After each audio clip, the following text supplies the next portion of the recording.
Ads schmads. If you don't want ads, that's okay. Choose the Dave McWilliams Plus option on Apple Podcasts. And hey presto, no ads. To understand the economy, you have to understand human nature. This podcast is powered by Acast. How are you doing there? We are giggling here on, well, it's not St. Patrick's Day. St. Patrick's Day is over, but we're going to have, as Eliza calls it, our Shockton na Gaeilge, Shockton Lá Féile Pádraic, okay? Which is because, again, in the States, they'll still be going on and on about it over the next couple of days. It is St. Patrick's Week. This is an Irish podcast. You are coming from the epicenter of all things Irish, which is Dunleary. But actually it's a version of Ireland, okay? The place that voted for unionism the last in place, 1918. The last place in the Republic of Ireland that voted for unionism here in Kingstown. Anyway, it is good to have you here. I hope you enjoyed Paddy's Day, and I hope you didn't get too messy. And I hope it was actual fact. I realised that it's so much better crack abroad than it is here. Yes, yeah. I've been to the Paddy's Day Parade in New York a couple of times, actually. And actually, now that you mention it, I think I was there in 88, 87, 88, something like that, when it was the first time that the gay Irish community marched in the parade. And there was a big hullabaloo made about it. And I was over there with Pete Banham, who's now the Marshal. Who's now our representative in Utah. Exactly, the Grand Marshal. But we found the group walking down because we wanted to support them. Yeah. And the abuse from some people down Fifth Avenue was amazing. And you know the way they pass by St. Patrick's Cathedral? Yeah. And the bishop is there and the archbishop and all these fellas with collars and pointy hats all stood up and turned their back. I was shocked and ashamed.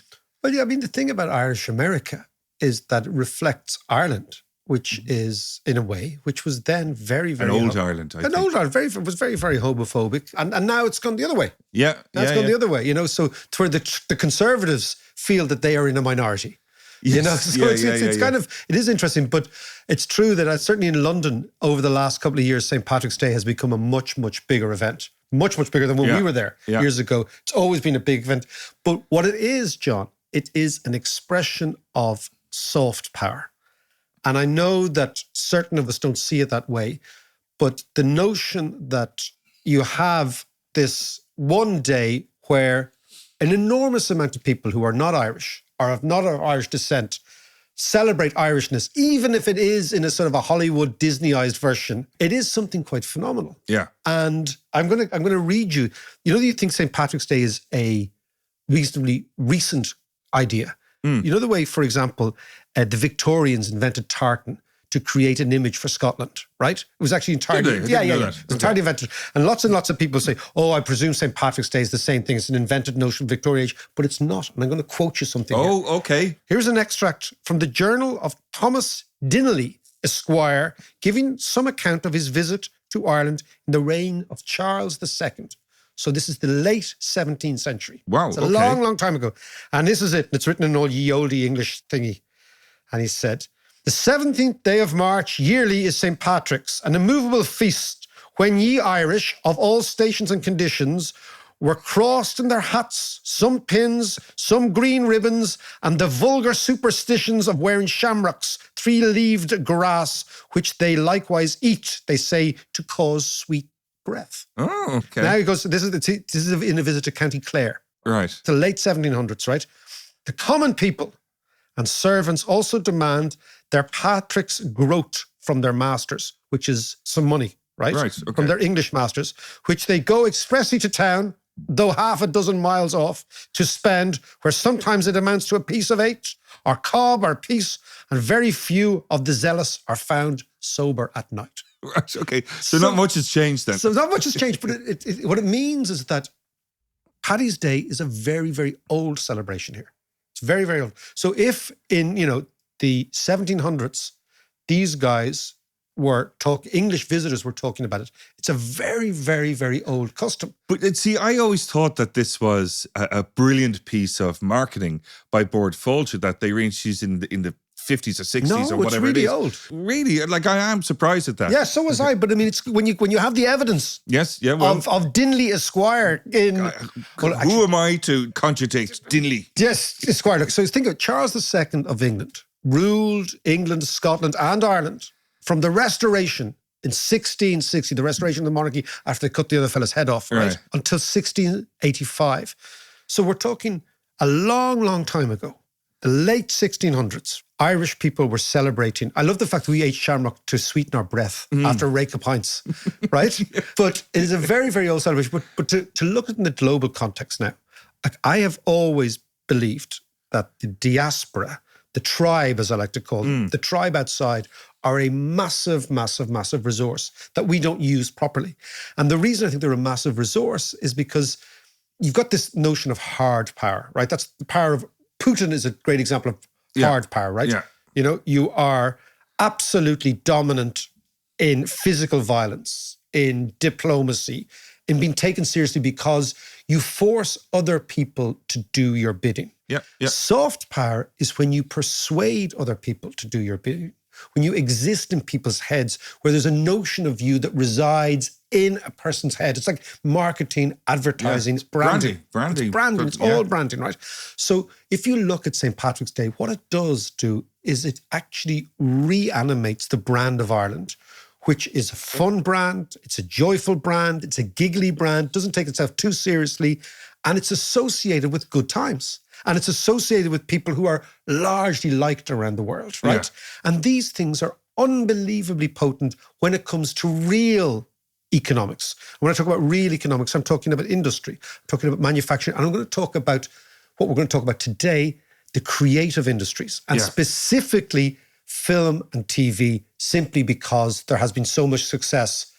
Oh, it's been phenomenal over the last while. And of course, you know, Cillian Murphy capping the whole thing last week at the Oscars. So it's that idea. But what is interesting is that in the same way as Irish literature, you know, your Becketts, your Joyces, your Wildes, all those guys, right, from 100 odd years ago, what they did was in the English language, they gave the English language an Irish accent. It wasn't that they wrote in their own language. In fact, people would argue that a lot of the death of the Irish language was due to when Daniel O'Connell started to speak in English to try and agitate for nationalism, not in Irish. And the reason he spoke in English, because he wanted to persuade English liberals to come on our side.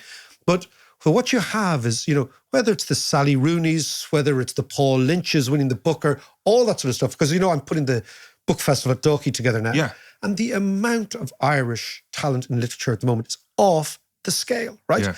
Now, what it does do is it reinforces Irishness through the English language in the brains and the minds and the imagination of other people. And again, it's very, very hard to quantify, but all of this goes some way to advancing the economic cause of the nation. Yeah. And I mean, the film industry is exactly that.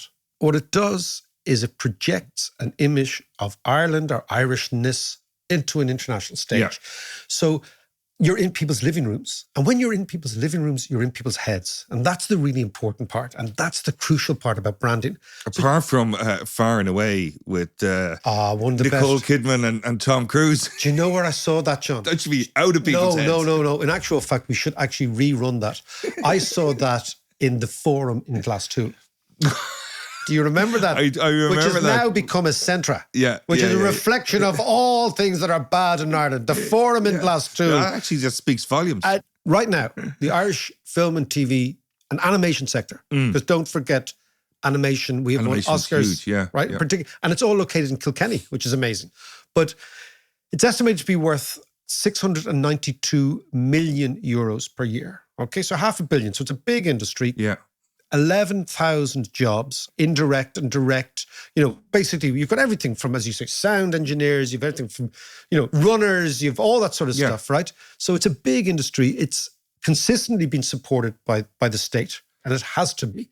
And the reason it has to be is that we don't have the capital base here to do that. Yeah. So in the United States, like when you go to Hollywood, remember I said I was in, you know, LA a couple of months ago, and I realized, wow, this is a city that lives on its imagination. Yeah. But it also backs imagination. So there's a huge pool of money for LA producers. Whereas here, you're trying to get money from all over the place. In the 80s, the Irish film industry was, barely non-existent. But then they introduced these tax breaks. Explain those to me. Okay, so it's a very odd thing. We're going to be talking to Ed Guiney, who is of Element Pictures, probably the most successful production company, maybe in its field in the world at the moment. And it just won 4 Oscars for Poor Things, which I went to see last night. Yeah. So we'll talk about that in a second. But about 25 years ago, Ed rang me, because I've known him for a long time, and they were said, look, David, we need to commission a report to advocate for Section 481, which was a tax break. See, what happened was, for so many years, the cinema and TV industry argued for its existence based on culture, that this was an expression of Irishness and this was a unique expression of Irishness. And if we lose this, we lose that idea, that soft power. Yeah. But of course, what happened is in the Department of Finance, all the bean counters are looking at expenditure and saying, does that make sense? So I was asked by the independent producers to write an economic report to explain to the Department of Finance that there were all sorts of direct and indirect positives for supporting this, and that it wasn't going to cost them money, because Section 481, the whole way it works is it's a tax breaks for investors. So if you have a surplus in your company, right, and you don't want to pay tax on it, you can invest it in cinema and get that tax break back. Right. And then, of course, the cinema creates its own, basically what they call in economics, multiplier effect. So the idea was that how much of a multiplier effect will there be in these industries? And what we calculated was about 1 in 6.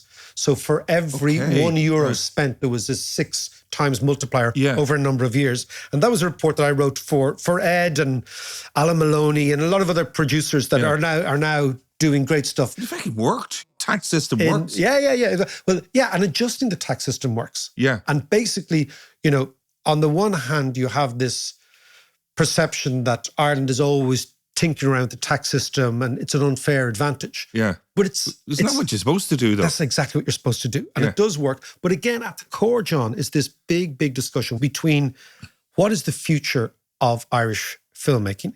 Is it what I would call the factory model? Do we just get in as much production as possible and we don't care who owns it? So what I would call is the kind of the Google, Facebook, Intel model. What we've always done is we've said, you guys come in here, you set up Ireland as your production location, we will give you tax breaks, you will give us revenue, and we will create a stream of workers, employees to go in and work. So that's one way, but it's very fragile because it's fragile to all sorts of outside You're beholden events. to them at the end of the day. And you don't, but the most important thing, you don't own the shit. So the key to economic wealth is ownership. It's not participation. But what's interesting about Irish filmmaking now is it's moving much more towards owning the content. And when you own the content, that's when you create the value. And that's when you also create an industry of storytellers, of script writers, of people who will sit down, who are very, very good at narrative, all that sort of stuff. And that's where the real juice is. So now, John, why don't we go and talk to an expert? Let's get the inside track on what's going on in the film industry worldwide and in Ireland with Ed Guiney of Element Pictures. Now, if you've been living under a stone, you might not have heard of the recent success of the Irish film industry. From actors to producers to directors to screenwriters to the whole gamut has, over the last couple of years, been increasingly recognized around the world, winning awards, BAFTAs, Golden Globes, and of course, the big one, Oscars. Now, one man who is the co-director or co-founder of Element Pictures is a guy I've known for many, many years, Ed Guiney. I'll just give you a little bit, and I know Ed is going to be kind of embarrassed by this, but the roll call of Element successes. This is a Dublin-based production company, film production company, 26 Oscar nominations the company has received, 14 Golden Globe nominations, 37 BAFTA nominations, and of those Oscars, 6 wins. Of those Golden Globes, 2 wins, and of those BAFTAs, 10 wins. Incredible. So by a long, long stretch, possibly one of the most successful film and TV production companies in the world. And of course, you will know it from if you're watching the likes of Normal People and all sorts of things. And Ed is on the line. Ed, how are you? And lovely to see you. Hi, David. How are you? Thanks for having me on. Not at all. I'm in flying form. I'm gonna set the scene here because Ed and I know each other for a long, long time. It is November the 11th, 1987, and I remember the date particularly well because Ed, Ireland are hoping to qualify for the Euro 88 soccer tournament. Always a football reference. Always a football, right? And in order to get into, people will not remember this maybe, in order to get into Euro 88, which would be our first ever international competition, Scotland have to beat Bulgaria in Bulgaria, right? If they don't beat Bulgaria, Bulgaria go through. And a well-known comedian and actor called Gary Cook, who Ed will know well from our time in college, he and I go up to the Suffolk House when it was a little small boozer. And Gary demands that they put on BBC or could even have been BBC Scotland, right? Okay, to find this game, and Scotland win 1-0. So Gary and I realised that Ireland have just qualified, first ever. So we come back into Trinity and we're sitting in the Yards Block and Ed and Letty Abrahamson walk by with projectors and all the sort of machinery of the Trinity Film Society. Do you remember this, Ed? Years and years ago. I don't remember it specifically, but I remember it generally. Yeah, and we were chatting away, and of course we were going into our final year, and we were saying, what are you going to do after you leave college? And I was like, I don't know. What are you going to do? I don't know. And Ed said to me, I'm going to make movies. And I said, how do you mean you're going to make movies? Nobody makes movies in Ireland. Because no, we can do it. We can do it. And Lenny said, yeah, and we can write them, we can direct them, we can do them. And the pair of you did it, which is extraordinary. 30 years later, the pair of you are at the Oscar. Extraordinary stuff, Ed. And amazing that you guys, I remember bringing cinema into Trinity in the 80s when nobody had the balls, the gumption, or the vision to even think about that. God bless your memory. I mean, it's true that Lenny and I started kind of working together in Trinity, and we formed a little filmmaking society and made some pretty unimpressive things, and one good thing, which was Lenny's short film Three Joes, which featured Gary Cook, the said Gary Cook, exactly, and Dominic West, and the brilliant Irish performer Michael Murphy, Mikelmurfi, that one. Yes, and that actually kind of did make an impression internationally. It sort of won prizes at kind of good film festivals internationally. And I suppose that was the first time we did something that kind of just meant something outside of our own little circle, if that makes sense. No, but I mean, again, let's just talk us through. I know it's a long journey, but it's important for people to get the context that, you're making movies in the 90s. It's incredibly difficult to actually get the money to try and get anybody interested. There's no hinterland in Irish movies. There's no credibility. You're coming, explain to me what that was like before everything started to sort of fall into place. Well, the Irish Film Board did exist in the 80s and supported, Neil Jordan and Jim Sheridan in making their first films. And then it was cut in some round of cuts by, I'm not sure which government at the time. So it wasn't like there was nothing, but there was a kind of a start, and then the rug got pulled. And Jim and Neil at that point were kind of off to the races. They had established their careers and they were working internationally. And I do remember, very well, I guess it must have been 89 or 90, when My Left Foot got a whole bunch of nominations and wins for Daniel Day-Lewis and Brenda Fricker. And I remember that being a kind of a very inspirational moment, like when you could see, Jim and, I knew a lot of people who worked on that film, and, that made it feel like, gosh, there is something possible here. And the other thing that happened around that time is that a lot of my contemporaries, including Paddy Burnock, who I still work with, who directed a show called The Dry, we have coming out on Lenny Abrahamson, and, a bunch of people were making short films at quite a high standard without any money, but kind of spontaneously. And there was a gang of us, including Damien O'Donnell and John Moore and people like that, all went on to do great work. And we would work on each other's short films. This is late 80s, early 90s. And the stuff was good, and it was winning at festivals, et cetera, et cetera. So for some reason, there was a kind of an appetite amongst, people to start making things. Like we were trying to make stuff and make it at a reasonable standard. And that coincided with the reestablishment of the Irish Film Board by Michael D. Higgins in, I think, 93.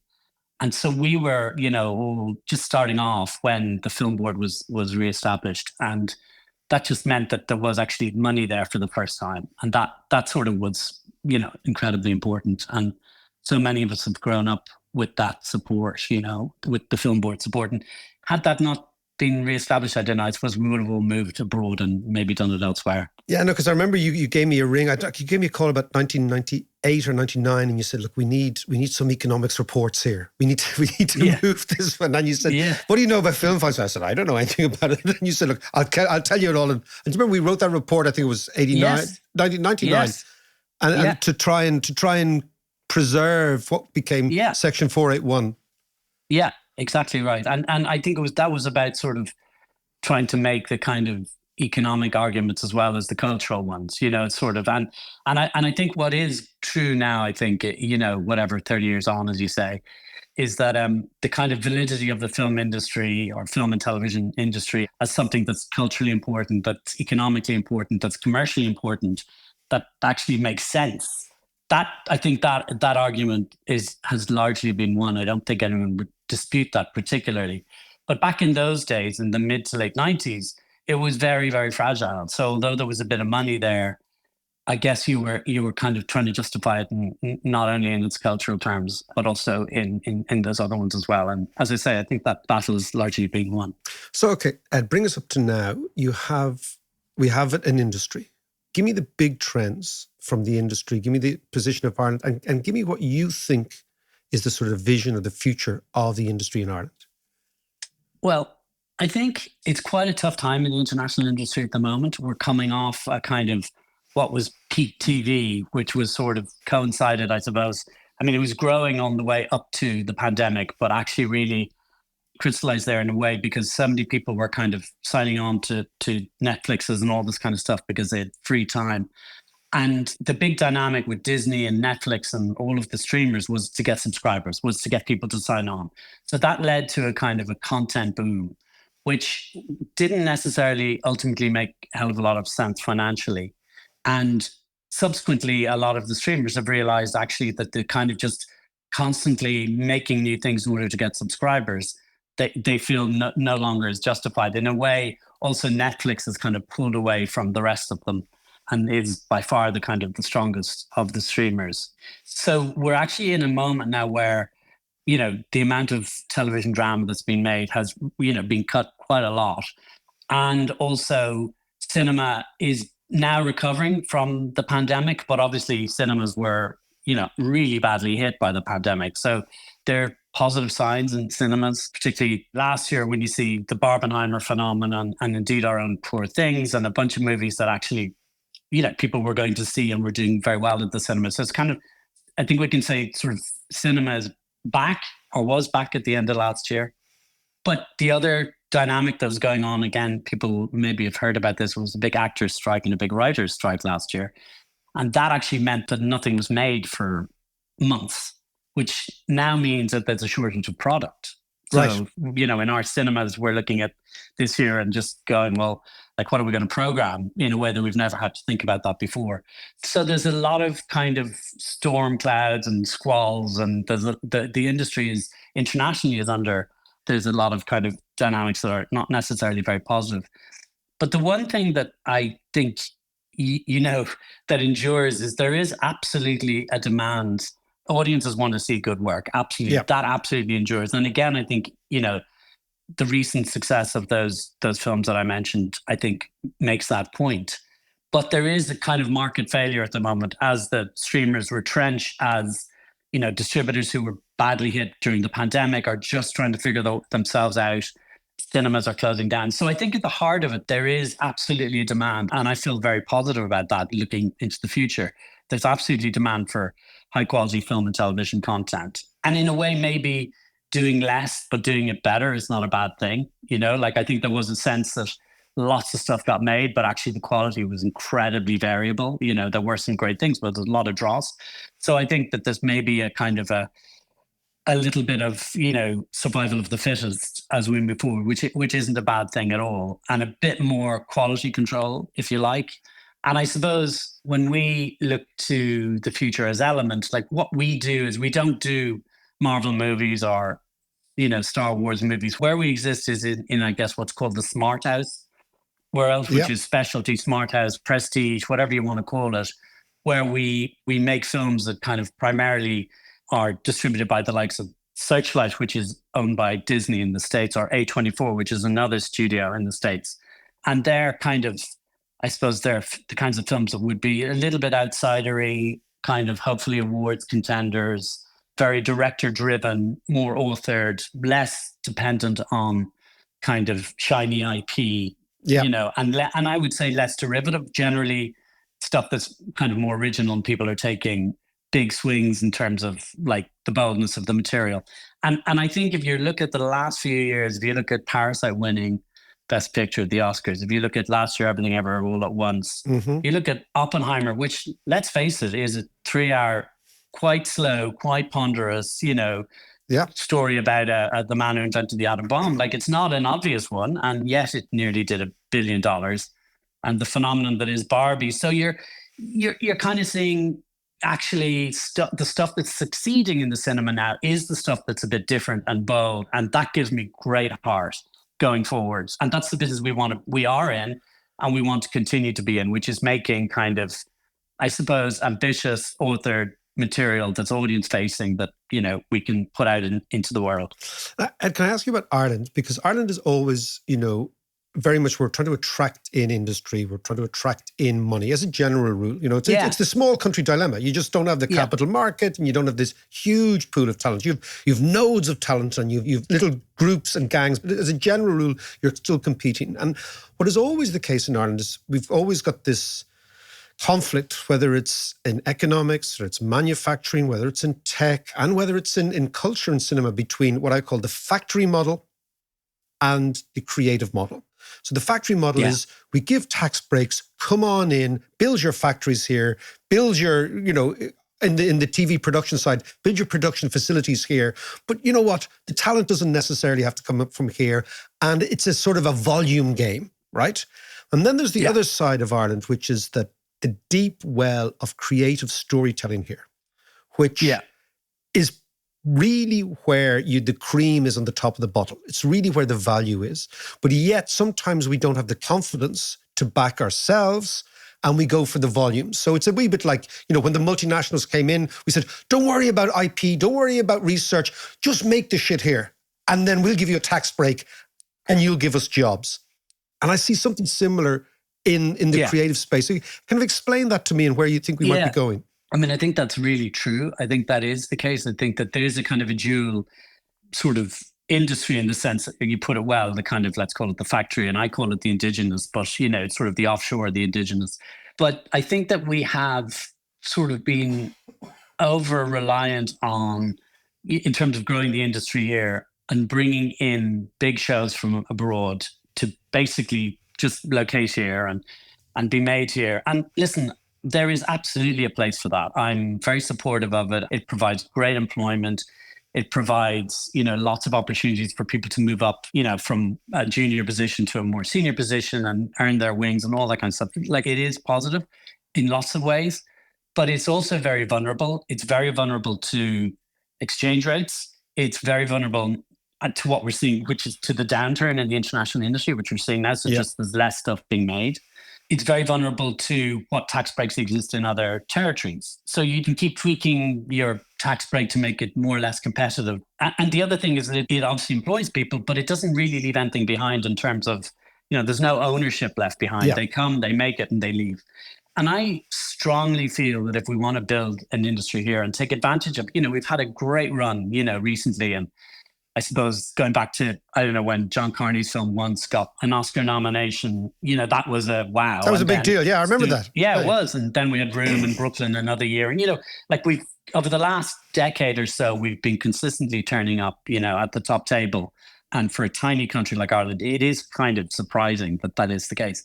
But I think if we want to build on that potential, we want to grow into the future, what we need to do is look at how we can own the stories, how we can own the IP. And I think what we need to do is invest in really the R&D, which is development, script writing, storytelling, empowering our writers, giving them experience. That's actually where the future is going to be, because Because the point is, if you own the IP and you've generated it, then you can go out into the world and say, you're not asking for permission. You're saying, we're making this thing. Do you want to come on board? Yeah, or do you not? want to be part of it? Yeah. Yeah. And, you know, not to pat ourselves on the back, but Normal People is a very good example of that. You know, when Sally agreed for Lenny to direct that and, you know, BBC backed us, we were able to go out into the world and say, well, we're making this thing. Does anyone want to buy it? And Hulu in America bought for America, etc. And it sold all over the world. And that's something that still is, you know, that resides with all of us, the people who made it. I feel like we're all partners in that project, all of us. And that is the future. And that is, as I say, about elevating the art and craft of screen storytelling. Ed, I just wanted to ask you about the craft side of the industry and how that has changed over the years and what Ireland has to offer. Because, you know, when you look at, for instance, the impact of the internet and good internet connection and AI and all that kind of stuff, how that has kind of diluted the craft. Because you can send stuff anywhere in the world. There's some brilliant post-production houses like Screen Scene and GABA and all those. They're battling against post-production houses in, you know, India and Thailand and around the world. How has that affected the kind of whole filmmaking process and the kind of Irish identity in that craft side of things?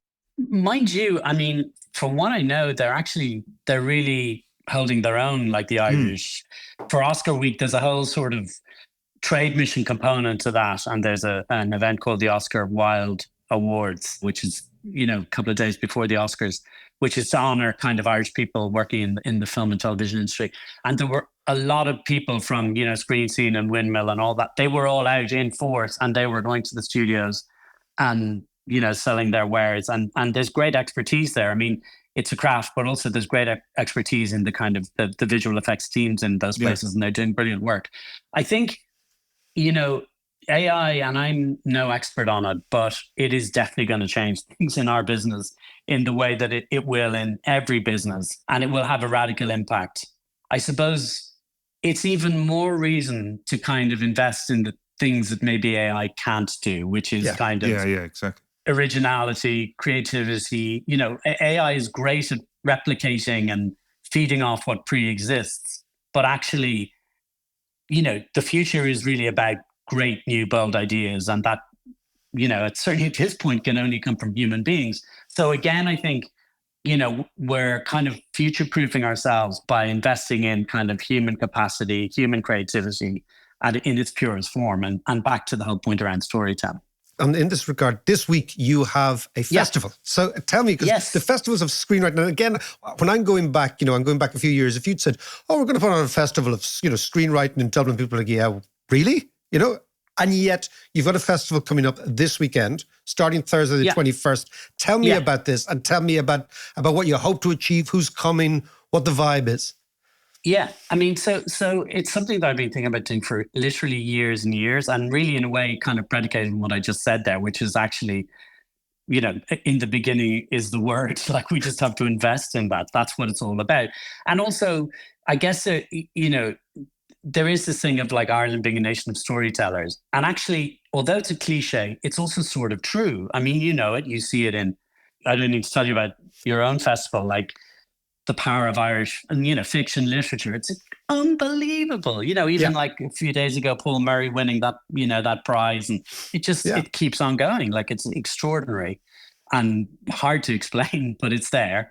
And of course, theatre, similarly, like, you know, the impression that Irish writers have made in the world of theatre. Music, I don't need to tell you about either, which is a form of storytelling. It's absolutely, you know, it's just a different version of it. Animation, you know, the likes of Cartoon Saloon, who've been doing incredible work over the years. And then the kind of more live action film and television. And I suppose the thing about Storyhouse, which is what we're calling the festival, is about trying to bring the best international screenwriters to Dublin. And these are people that would be in our network that we kind of know, and we can kind of twist their arm a little bit with a nice few days in Dublin and all that kind of stuff, but bring them to Dublin, but to talk candidly about their process, to sort of talk about, you know, where they come from, the joys and challenges of how you create really good work, about how you have to dig deep in order to do it. You have to reiterate again and again. You have to go, you know, rewrite, redraft, all of that stuff. And I feel for Irish people who were thinking about a career in the film industry, you know, in whatever capacity. But I think to hear directly from successful people internationally is really powerful, because in a way we have too many kind of script gurus and courses on development and this and the other, that, and it's a bit industrialized. And I want to get rid of that and just try and have a direct conversation, you know, from the horse's mouth, so to speak, you know, people talking to the audience and hopefully inspiring them and empowering them and emboldening them. Because of all of these people, you know, we've say Tony McNamara, who wrote Poor Things, you know, Tony started off in theatre, he wrote television. He came out of a wave of, you know, Australian creative talent, including, I guess, Kate Blanchett, you know, a number of people at that time. But Tony he's the most extraordinary writer, but he works really hard, you know, and he takes these risks. And, you know, we also have David Nichols, who's an extraordinary screenwriter and novelist. Most recent success is his book, One Day, to be readapted by Netflix. We have two brilliant young British filmmakers, Molly Manning Walker and Charlotte Regan, who have just made their first films. Molly, How to Have Sex, and Charlotte, Scrapper.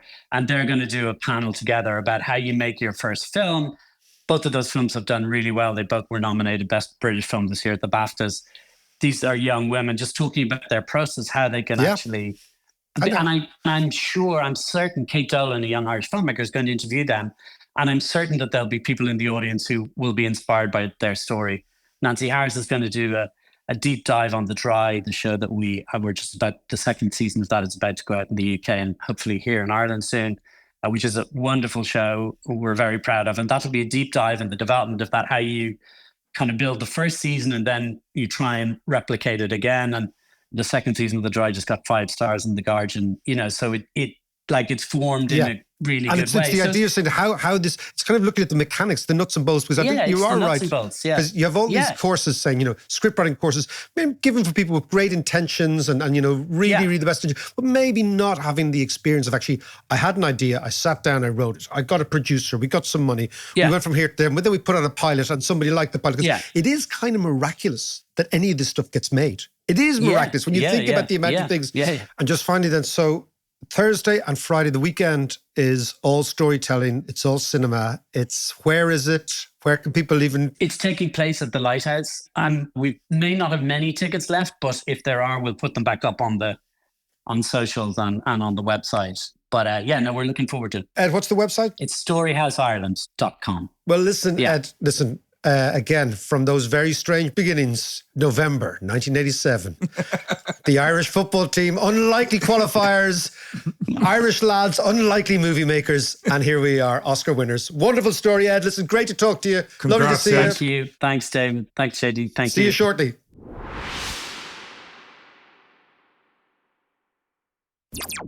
Oh, that was good. I enjoyed talking to Ed. Really interesting stuff. But actually, I just say this, and I'm going a little aside. Do you remember I did loads of movies? I used to work with Michael Kamen years ago doing soundtracks. But one of the soundtracks we did was Roadhouse, which was a big movie of its time. Was it about 89, 90, something like that, with Patrick Swayze. And it wasn't Dirty Dancing, John, I can see you. I can see you doing it now. It wasn't a great movie, but it was kind of a cult following. But I just heard that they're doing a remake of it with Jake Gyllenhaal. I don't know why you'd remake something like that. But do you know who's in it? Who? Fucking Conor McGregor.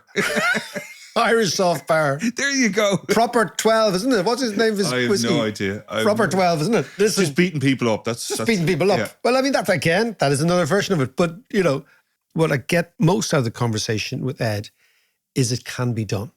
That's the key. Yeah. So you can imagine the late 80s and the early 90s where there's moments of success, but there's no sense of an industry. And now we've got an industry that's worth €500 million a year. So how is it done? And this is when you say you can't do things. You can do things. Also, it demands a number of people to be unreasonable. Like it was an unreasonable thing for Ed to say to me in 88, right? I'm going to make movies. Yeah. Because at the time, everyone says, oh my God, I've got to go to London to get a job. Or, oh my God, I've got to become an accountant. Or, oh my God, because we did economics in school, right? Or in college, right? Yeah. So everyone said, oh my God, I have to go and work in the civil service. There's 2 jobs in the civil service, right? And he said, no. Did you say to him, like, Ed, I think you're being unreasonable? I said, you've been absolutely unreasonable. It was like me saying after Ireland qualified, I think I'll be playing up front for Ireland in the Euros, right? It was as ludicrous as that. Much as for deep inside, I felt naturally I should be there wearing the number 9, push over Frank Stapleton. But the point is, it can be done. Yeah. And it is being done. So when you think a country doesn't have the right to play amongst the big boys, yes, it does. But it requires application, yes, government support, yes, energy and vision and unusual people. And as I say, the world is made better by unreasonable people. By people who say no, people who are cussed, people who say, no, we can do it this way. And it can be done. And the Irish film industry is an example of that. And on St. Patrick's Day, isn't it kind of amazing that all over the world, people are reading Irish scripts, watching Irish actors, and actually getting a sense, and it doesn't even have to be an Irish movie, but it's a sense that this country is part of a global conversation, which is what St. Patrick's Day is all about. So go and have your shamrocks there and your shillelaghs and your carry on, and I will talk to you on Thursday.